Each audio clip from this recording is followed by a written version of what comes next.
Hi friends, എല്ലാവർക്കും അനുഗ്രഹ God ഫാമിൻ്റെ പുതിയൊരു വീഡിയോയിലേക്ക് സ്വാഗതം. കഴിഞ്ഞ വീഡിയോസിൽ വലിയ ആടുകളിൽ വരുന്ന തയാമിൻ്റെ കുറവ് മൂലം സംഭവിക്കുന്ന രോഗത്തെക്കുറിച്ചും അവയുടെ ചികിത്സാ രീതിയെക്കുറിച്ചുമായിരുന്നു. ഇന്നത്തെ എൻ്റെ വീഡിയോയിൽ ചെറിയ ആട്ടിൻകുട്ടികൾക്ക്, അതായത് പാൽ മാത്രം കുടിക്കുന്ന ആട്ടിൻകുഞ്ഞുങ്ങൾക്ക് ഈ രോഗം വരുമോ, വന്നാൽ എന്താണ് അതിനുള്ള പ്രതിവിധി എന്നതിനെക്കുറിച്ചാണ്. ഏത് ആട് ഫാമിൻ്റെയും പ്രധാന പ്രശ്നങ്ങളിലൊന്നാണ് ആട്ടിൻകുട്ടികൾക്കുണ്ടാകുന്ന രോഗങ്ങളും മരണങ്ങളും. ഇത് ഏറ്റവും കൂടുതലായി കാണുന്നത് ആദ്യത്തെ 2-3 ആഴ്ചകൾക്കുള്ളിലാണ്. ആടുകളെ വളർത്തുന്ന ഒരു കർഷകൻ്റെ ഫാമിൽ അല്ലെങ്കിൽ വീട്ടിൽ 1-2 ക്ഷീണിച്ച ആട്ടിൻകുട്ടികളെ സാധാരണ കണ്ടുവരാറുണ്ട്. ഈ കുട്ടികൾ താമസിയാതെ ചത്തുപോകുന്നതും സ്വാഭാവികമാണ്. ആട്ടിൻകുട്ടിയുടെ പരിപാലനം ആദ്യത്തെ 3 മാസം വളരെ ശ്രദ്ധയോടെ ചെയ്യേണ്ട ഒന്നാണ്. ആട്ടിൻകുട്ടികളിലുണ്ടാകുന്ന രോഗങ്ങൾക്ക് പല കാരണങ്ങളുമുണ്ട്. ആദ്യത്തെ പാൽ അഥവാ കന്നിപ്പാൽ എന്ന് പറയുന്നത് കുഞ്ഞുങ്ങൾക്ക് ലഭിക്കാതിരിക്കുക. ഈ കന്നിപ്പാൽ ലഭിക്കാതെ വന്നാൽ ആട്ടിൻകുഞ്ഞുങ്ങളിൽ പ്രതിരോധശേഷി കുറയും. രണ്ടാമതായിട്ട് ഈ തള്ളയാടിന് വേണ്ടത്ര പാലുൽപാദനം ഇല്ലാതെ വരുന്നത്. അതോടൊപ്പം തള്ളയാടിന് 1-ൽ കൂടുതൽ കുട്ടികളുണ്ടാകുന്നത്.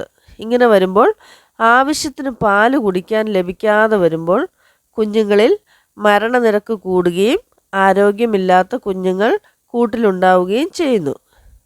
പിന്നെ നമ്മുടെ ആട്ടിൻകൂടും പരിസരവും വൃത്തിഹീനമായി കിടക്കുകയാണെങ്കിൽ ആട്ടിൻകുട്ടികളിൽ വേഗം രോഗം പിടിപെടാൻ സാധ്യത വളരെ കൂടുതലാണ്. അതുപോലെ വളരെ പ്രധാനപ്പെട്ട ഒന്നാണ് തള്ളയാടുകൾക്ക് പ്രതിരോധ കുത്തിവയ്പ്പും വിരമരുന്നും നൽകാതിരിക്കുന്നതും. ഈ പ്രതിരോധ കുത്തിവയ്പ്പും വിരമരുന്നും കൊടുത്താൽ മാത്രമേ ആ തള്ളയുടെ പാൽ കുടിക്കുന്ന കുഞ്ഞുങ്ങൾക്കും അതിനുള്ള പ്രതിരോധശേഷി ഉണ്ടാവുകയുള്ളൂ. ആട്ടിൻകുട്ടികളിൽ പോഷകാഹാരക്കുറവ് മൂലമാണ് മരണനിരക്ക് കൂടുന്നത്.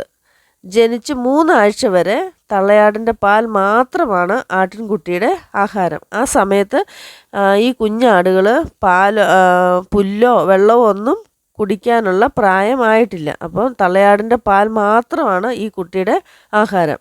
എന്നാൽ കുഞ്ഞുങ്ങളുടെ ശരീര വളർച്ചയ്ക്ക് ആവശ്യമായ വിറ്റാമിനുകളും ധാതുക്കളും ഇതിൽ നിന്ന് മാത്രമായിട്ട് കുഞ്ഞുങ്ങൾക്ക് ലഭിക്കത്തില്ല. അങ്ങനെ ആട്ടിൻകുട്ടികളുടെ വളർച്ച മുരടിക്കുകയും രോഗപ്രതിരോധ ശേഷി നഷ്ടപ്പെടുകയും ചെയ്യും.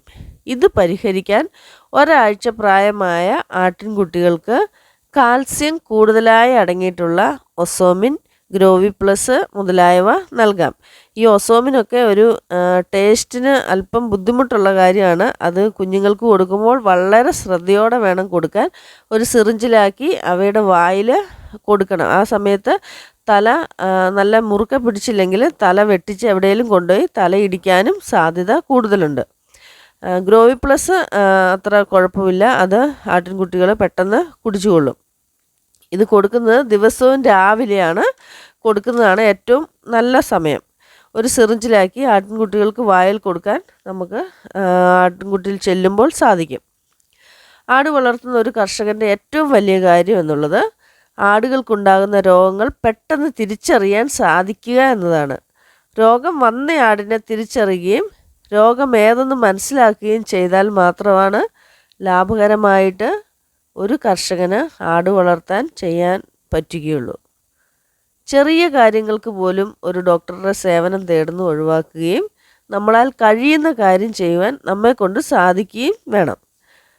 വലിയ വലിയ രോഗങ്ങളൊക്കെ ആണെങ്കിൽ നമ്മൾ ഡോക്ടറുടെ അടുക്കൽ പോവുകയും അതിനുള്ള ചികിത്സ ചെയ്യുകയും ചെയ്യണം. ഒരാടിനെ വളർത്തുന്ന കർഷകൻ അത്യാവശ്യം കുറേ കാര്യങ്ങളൊക്കെ പഠിച്ചിരിക്കുന്നത് വളരെ ഉചിതമാണ്. രാവിലെ ആട്ടിൻകൂട്ടിൽ ചെല്ലുമ്പോൾ രോഗമുള്ള ആടിനെ തിരിച്ചറിയാൻ ഒരു ആട് കർഷകന് സാധിച്ചിരിക്കണം. അങ്ങനെ നിരീക്ഷിച്ചപ്പോഴാണ് എൻ്റെ ആട്ടിൻകുട്ടിക്ക് ക്ഷീണമുള്ള കാര്യം എനിക്ക് ബോധ്യപ്പെട്ടത്. ഞാൻ കൂട്ടി ചെല്ലുമ്പോൾ വളരെ ക്ഷീണത്തോടെ പാല് കുടിക്കാതെ ഒരു കുഞ്ഞ് കിടക്കുന്നത് കണ്ടു. ചെറിയ കുട്ടിയായതുകൊണ്ട് വിറ്റാമിൻ്റെ കുറവൊന്നും ആയിരിക്കില്ലെന്ന് കരുതി. തള്ളയാടിനാണെങ്കിൽ നല്ല പാലുമുണ്ട്. 1-2 ദിവസം പാല് കുടിക്കാതെ ഒരേ കിടപ്പിലായിരുന്നു. തീറ്റയും വെള്ളം കുടിക്കാനുള്ള പ്രായമായിട്ടില്ല. അങ്ങനെ ഞാൻ ഈ കുഞ്ഞിനെ ഹോസ്പിറ്റലിൽ കൊണ്ടുപോയി. അവിടെ ചെന്നപ്പോഴാണ് ഡോക്ടർ പറഞ്ഞത് ഇത് വൈറ്റമിൻ്റെ കുറവൊന്നും ആയിരിക്കില്ല, കുഞ്ഞിൻ്റെ തല ശക്തിയായിട്ട് എവിടെയെങ്കിലും കൊണ്ടുപോയി ഇടിച്ചതാകാം, അല്ലെങ്കിൽ മറ്റാടുകൾ ഈ കുഞ്ഞിനെ കുത്തിയിട്ടുണ്ടാകാം. അപ്പോൾ അങ്ങനെ തലയ്ക്ക് വന്ന ക്ഷതം കൊണ്ടാണ് ഈ കുഞ്ഞിന് ഇങ്ങനെ സംഭവിച്ചതെന്നാണ് ഡോക്ടർമാർ അഭിപ്രായപ്പെട്ടത്. ഈ കുഞ്ഞിൻ്റെ തള്ളയും വേറൊരു ആടും ഒരേ സമയത്തുള്ളതാണ്. അപ്പോൾ ഒരേ ടൈപ്പാണ് ഇരിക്കുന്നത്, ഒരേ ഷേപ്പുമാണ്. അപ്പോൾ ഈ കുഞ്ഞ് മറ്റേ ആ തള്ളയാടിൻ്റെ പാൽ കുടിക്കാൻ ചെന്നപ്പോൾ ആ തള്ള കുത്തിയതാകാം, അല്ലെങ്കിൽ ഈ കുഞ്ഞിൻ്റെ തല എവിടെയും കൊണ്ടുപോയി ഇടിക്കാനുള്ള സാധ്യത വളരെ കുറവാണ്. എങ്ങനെയാണേലും കുഞ്ഞിൻ്റെ തലയ്ക്ക് ആണ് ക്ഷതം സംഭവിച്ചത്. അങ്ങനെ ഹോസ്പിറ്റലിൽ കൊണ്ടുപോയി ഡോക്ടർ പറഞ്ഞ പ്രകാരം മരുന്ന് സ്റ്റാർട്ട് ചെയ്തു. ഇതിൻ്റെ ലക്ഷണം ഈ കുഞ്ഞിന് ആദ്യം 1-2 ദിവസം പാല് വേണ്ടായിരുന്നു. പാല് കുടിക്കാതെ അത് ക്ഷീണിച്ചു. 3-ാം ദിവസം മുതൽ ശരീരത്തിൻ്റെ ബാലൻസ് അതിൻ്റെ നഷ്ടപ്പെട്ടു. വേച്ച് നടക്കാൻ തുടങ്ങി. തല വല്ലാതെ വിറപ്പിച്ച് കിടക്കുകയായിരുന്നു.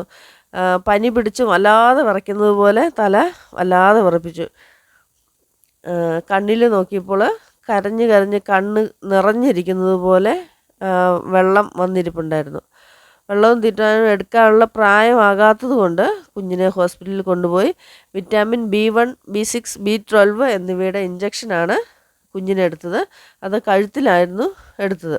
അങ്ങനെ ഒരു 5 ദിവസം ഹോസ്പിറ്റലിൽ കൊണ്ടുപോയി ഇഞ്ചക്ഷൻ എടുത്തു കഴിഞ്ഞപ്പോഴാണ് കുഞ്ഞ് പഴയ അവസ്ഥയിലേക്ക് വന്നത്.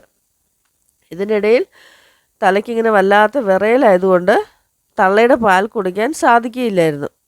ആ സമയങ്ങളിലൊക്കെ ഞാൻ പാല് കറന്ന് സിറിഞ്ചിലാക്കി വായിൽ കൊടുക്കുകയായിരുന്നു. ഒരു 10 ദിവസം എടുത്തു കുഞ്ഞ് തനിയെ പാൽ കുടിക്കാനായിട്ട്. കുഞ്ഞ് പാൽ കുടിക്കാൻ ചെല്ലുമ്പോൾ ഇങ്ങനെ വല്ലാതെ വിറയലായതുകൊണ്ട് അതിൻ്റെ പാൽ കുടിക്കാൻ ബാലൻസ് കിട്ടത്തില്ലായിരുന്നു. ഇപ്പോൾ വെള്ളവും തീറ്റി എടുക്കാനുള്ള പ്രായമായി, തനിയെ അത് ചെയ്യുകയും ചെയ്യും. രോഗം പൂർണ്ണമായും മാറി ആരോഗ്യവാനായിട്ട് ഇരിക്കുന്നു. രോഗലക്ഷണം കണ്ട ഉടനെ ചികിത്സ നൽകിയാൽ 90% ആടുകളും രക്ഷപ്പെടാറുണ്ട്. നല്ല ആരോഗ്യമുള്ള ആടുകൾക്കും രോഗം വരാം. അതുകൊണ്ട് നാം ചെയ്യേണ്ടത് രോഗം തിരിച്ചറിയുന്ന സമയത്ത് തന്നെ ചികിത്സ ആരംഭിക്കുക. ആട് വളർത്തൽ ലാഭകരമായി മുന്നോട്ട് പോകാൻ എല്ലാ ആട് കർഷകർക്കും ഇടയായിത്തീരട്ടെ. മറ്റൊരു നല്ല വിഷയവുമായിട്ട് വീണ്ടും കാണുമ്പോഴേക്കും ഓക്കെ, ബൈ.